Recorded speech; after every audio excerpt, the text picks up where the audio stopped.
धूर्त बिल्ली का न्याय की कहानी। बहुत पुरानी बात है। एक जंगल में एक बहुत बड़े पेड़ के तने में एक खोल था। उस खोल में कपिंजल नाम का एक तीतर रहा करता था। हर रोज वह खाना ढूंढने खेतों में जाया करता था और शाम तक लौट आता था।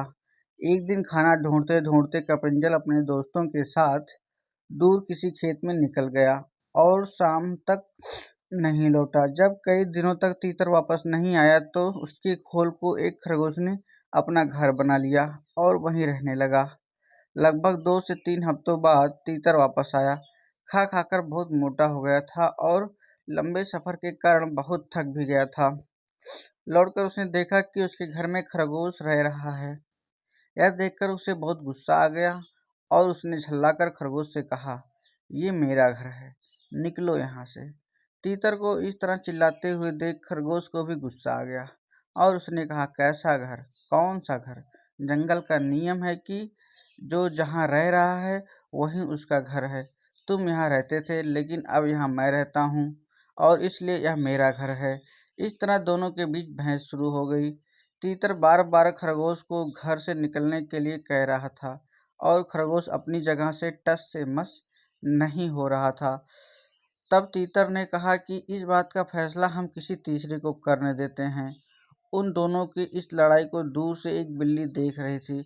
उसने सोचा कि अगर फैसले के लिए ये दोनों मेरे पास आ जाएं, तो मुझे इन्हें खाने का एक अच्छा अवसर मिल जाएगा।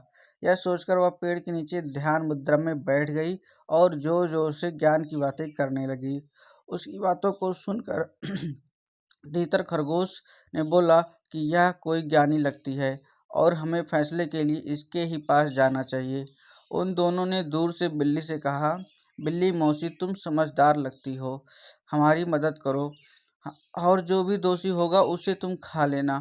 उनकी बात सुनकर बिल्ली ने कहा, अब मैंने हिंसा का रास्ता छोड़ दिया है, लेकिन मैं तुम्हारी मदद जरूर करूंगी। समस्या यह है कि मैं अब बूढ़ी हो गई हूँ और इतने दूर से मुझे कुछ सुनाई नहीं दे रहा है। क्या तुम दोनों मेरे पास आ सकते हो? उन दोनों ने बिल्ली की बात पर भरोसा कर लिया और उसके पास चले गए। जैसे ही वो उसके पास गए, बिल्ली ने तुरंत पंजा मारा और एक ही झपटे में दोनों को मार डाला। कहानी से सीख। इस कहानी से हमें यह सीख मिलती है कि हमें झगड़ा नहीं करना चाहिए और झगड़ा हो भी जाए तो किसी तीसरे को बीच में नहीं आने देना चाहिए। अगर वीडियो पसंद आया हो तो लाइक कर दें और चैनल को सब्सक्राइब कर लें। जय राम जी की बहुत बहुत धन्यवाद।